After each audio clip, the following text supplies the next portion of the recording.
WSPIT test is in 4-part, Part 1, Part 2, Part 3, and Part 4. Now look at Part 1. Part 1. Part 1. You will hear part of a telephone conversation between a job seeker and a recruitment agent. First, you have some time to look at questions 1 to 6.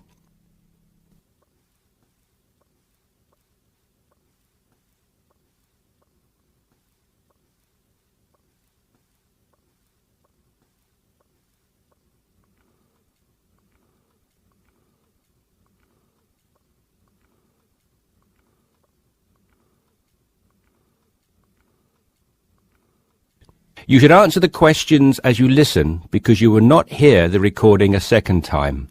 Listen carefully and answer questions 1 to 6. Yes, so that's Janet Thompson. Would you like me to spell it? If you wouldn't mind, thank you. Just the surname, please. No problem. It's THOMPSON. Great. Now, Janet, before we go through the openings I have here in front of me, might I just take a few more details to complete your profile on my system? Of course. What would you like to know? Well, let's start with your email address, please. OK, janthompson@hort.net. I see. Is that Jan as in Jan? No, that wasn't available. I had to make do with JANN. Here, let me spell it for you again, just to be sure. JANNTHOMPSON@hort.net. Much obliged. And could I ask, do you have your referee details to hand? Yes, what do you need? I need one work reference and one character reference from a friend or colleague. OK, for a work reference, there's Jane Foote. She's my former boss at Bermuda Girls' School, head of English. OK. My personal referee is Monica Carbody. Mon and I have been best friends since we met in Bermuda in 1991, when she was Deputy Head of English under Mrs. Foote. Perfect. And you mentioned, of course, that you're an English teacher, but are there any additional subjects you're qualified to teach? Yes, I have a diploma in special needs, and I can also do history to GCSE level. Very good. Before listening to the rest of the conversation, you have some time to look at questions 7 to 10.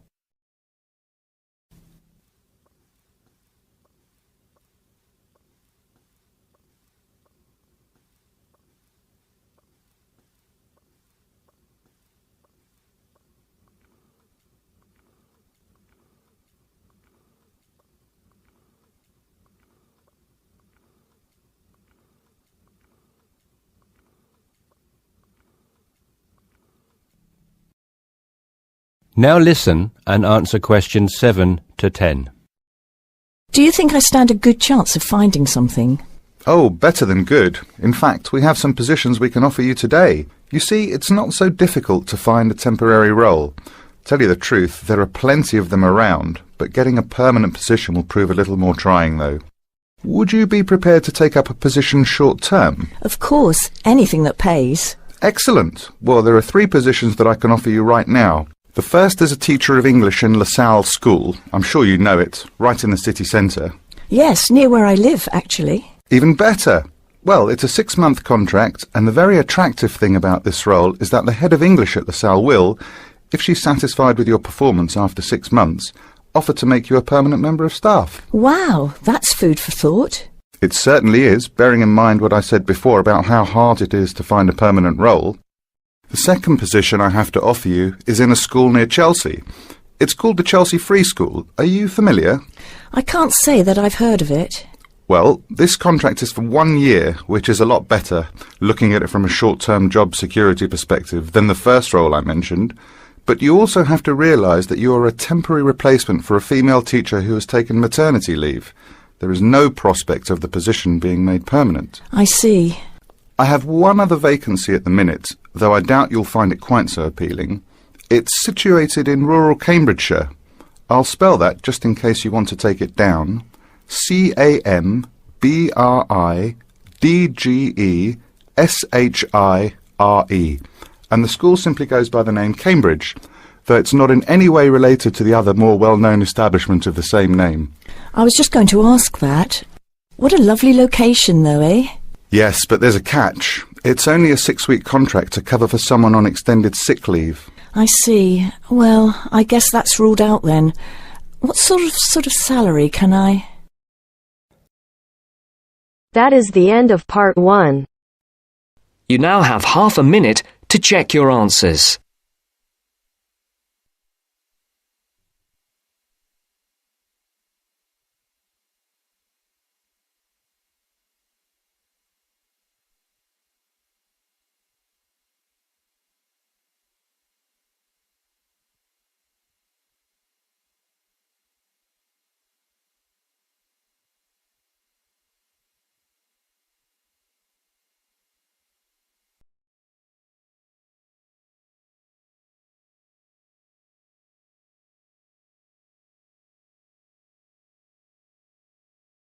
Now turns to part 2.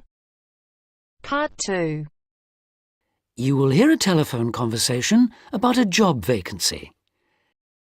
First, you have some time to look at questions 11 to 15.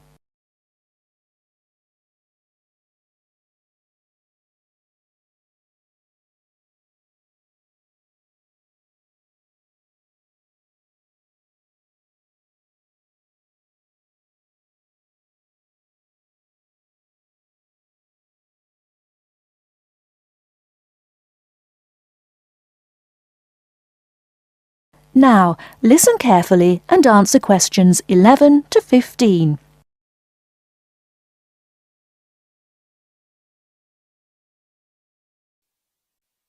Hello, Top Job Employment Agency. Ellen Sykes speaking. How can I help you?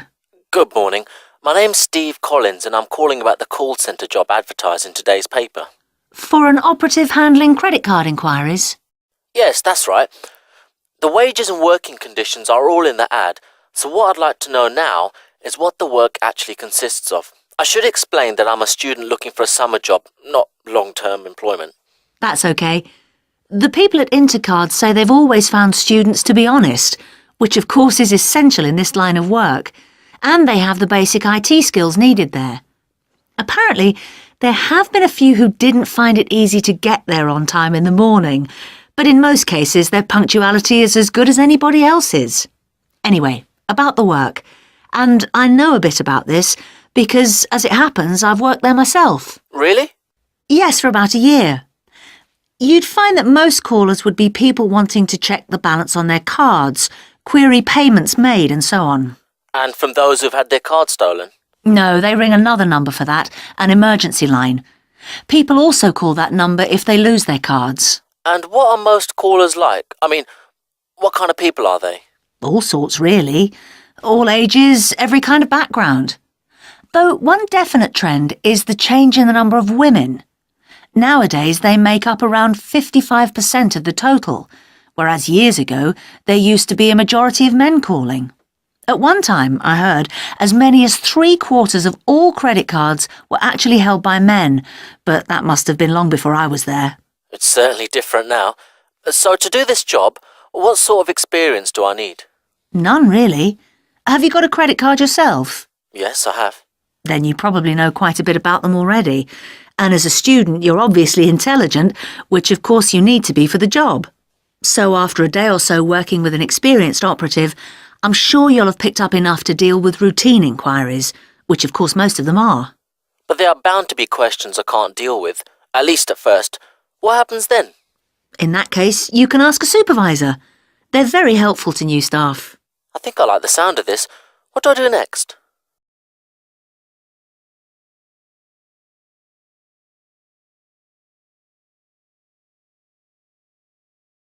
Before you hear the rest of the talk, you have some time to look at questions 16 to 20.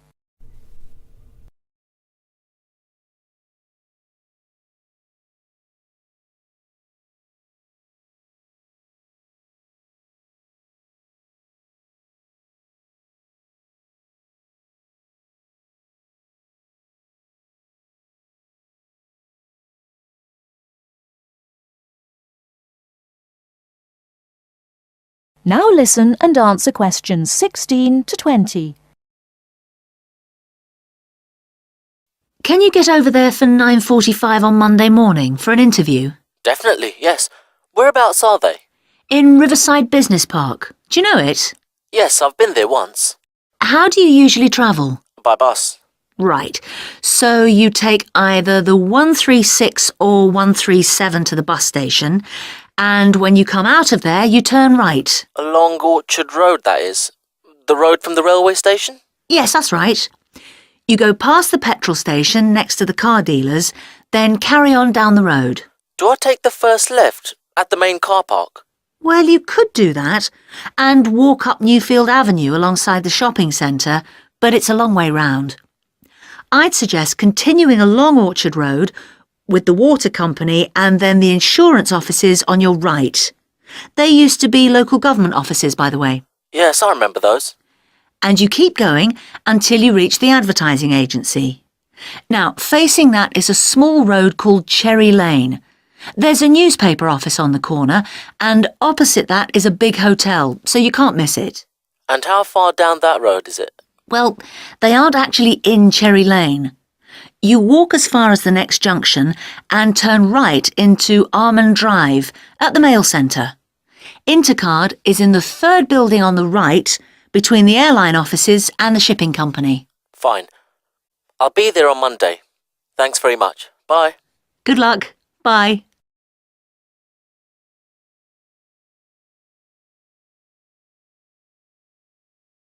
That is the end of part 2.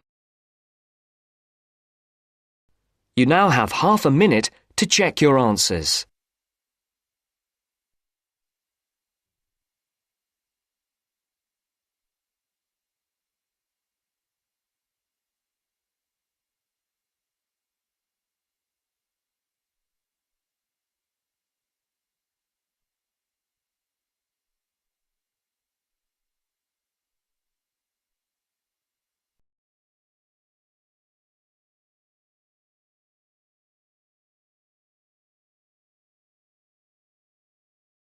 Now turns to part 3.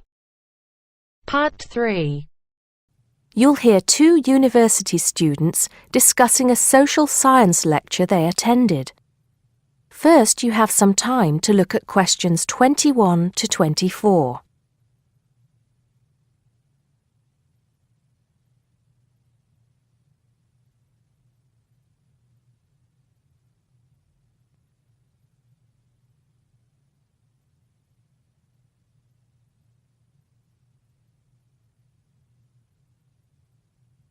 Now listen carefully and answer questions 21 to 24.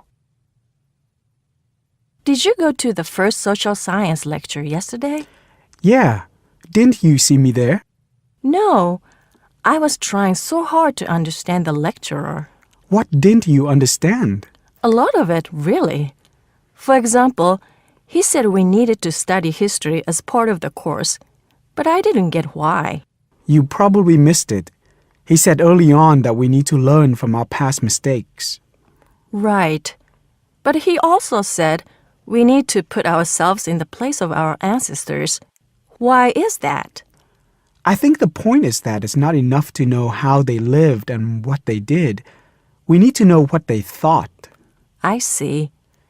And I've written transferable skills in my notes next, but I have no idea what that means. If you study social science, you learn skills that you can use in a job. Oh, right. Is that all? Okay, but why is that? The point he made was that in studying social science, you use a flexible and adaptable approach to learning. Before you hear the rest of the conversation, you have some time to look at questions 25 to 30.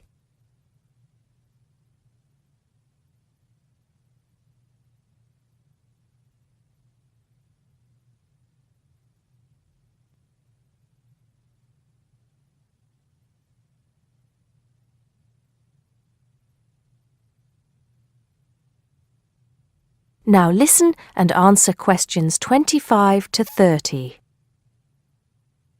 He also kept mentioning all the other subjects we will need to study as part of the course. I didn't write them all down, did you? Some of them. I think I can make sense of my notes. The first one was anthropology, which he said would cover prehistory and archaeology as well. Okay. Then there's economics. I wrote down that this was not meant to mean that we will spend all our time looking at economic theory, but more that we need to see how humans behave. That's good. I don't think I could handle economic theory. He said something about education too, didn't he? Yeah. He said we'll be looking at how cultural information is handed down from one generation to the next through teaching children. He said we'd be focusing on geography too, but I can't really remember which aspects. Can you? I noted it down, I think. Here we are, yes, particularly in relation to urban planning. It's law that I got confused about. I didn't understand why he linked that to economics. I think he meant that laws affect the way wealth is distributed. That makes sense. Now, what are the science wars? Okay, I did get that. The science wars are about how social science collects information. In sociology and social work, and in social science generally, they can only study patterns of behavior and observe. If you compare that to the way scientists work in physics or chemistry, it's very different because they use specific experiments that can be tested and which give concrete answers. Social studies is often accused of being unscientific. That's all. Okay. But it still looks like a good course, doesn't it? You don't have any regrets, do you? None at all. I'm looking forward to it.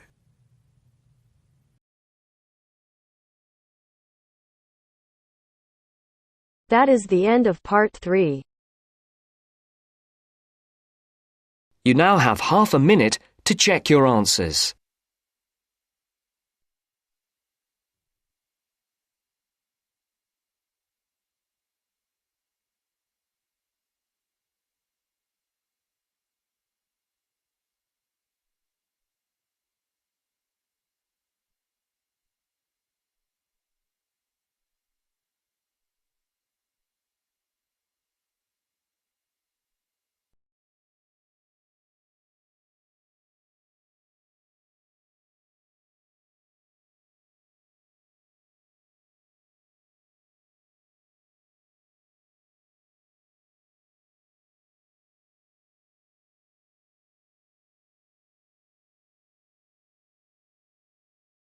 Now turns to part 4.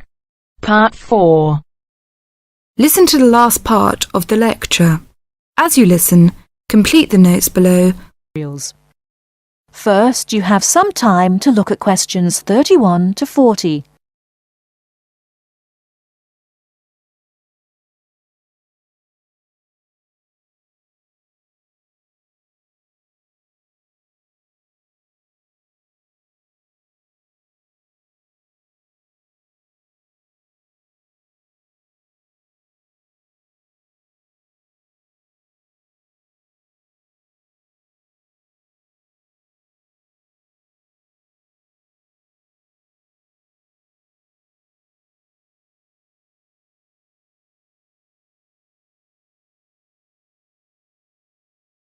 Now listen carefully and answer questions 31 to 40.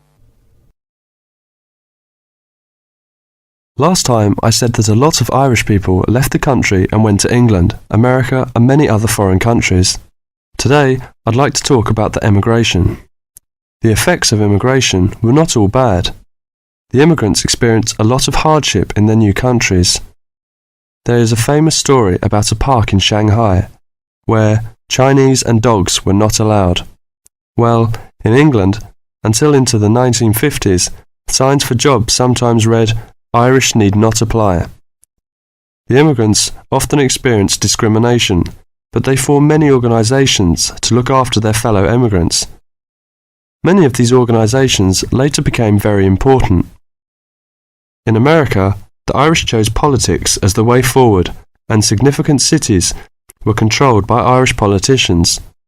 This movement reached its peak with the election of John F. Kennedy in 1960, His grandparents came from Ireland, and his election had a significant impact in Ireland, helping the process of recovery of self-confidence which we have today.